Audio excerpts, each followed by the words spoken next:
உங்க வயிற்றுல கடவுள் ஒரு கருவை கொடுத்தான்ல, அந்த கரு வந்து இப்ப குழந்தையா நிக்குதுல்ல, அந்த குழந்தைக்கு என்று ஒரு நோக்கத்தை இறைவன் வைத்திருக்கிறார். நோக்கம் இல்லாமல் குழந்தைகள் பிறப்பதே இல்லை. இறைவன் பூமியில் குப்பைகளை எறிவதே இல்லை.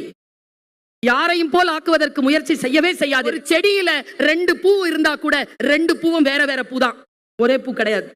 உங்ககிட்ட இருக்கிற சுண்டு விரல் இந்த 800 கோடி மக்கள் கிட்ட யார்கிட்டயும் இல்லை, உங்ககிட்ட மட்டும்தான் இருக்கு.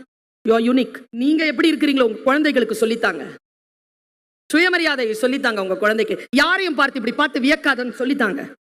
யாராவது இப்படி பார்த்து வியந்துட்டே இருந்தா நான் குழந்தை வியக்கிறவன் வளர்ந்துகிட்டே இருப்பான், இது கீழே பார்த்துட்டு கை தட்டிக்கிட்டே இருக்கணும், புரிஞ்சுக்க சொல்லுங்க. வியப்பது வீழ்ச்சின்னு சொல்லிக் கொடுங்க. புரிந்து கொள்ள வேண்டும், பணிவுடன் நடக்க வேண்டும், கற்றுக்கொள்ள வேண்டும். இதுதான் மாணவர்களுடைய முதல் தகுதி என்பதனை நீங்கள் அந்த குழந்தைகளுக்கு சொல்லியும் சொல்லாமலும் தெரியப்படுத்திக் கொண்டே இருக்க வேண்டும். அவர்கள் கோலோச்ச வேண்டும் என்றால் இந்த தகுதிகள் வர வேண்டும்.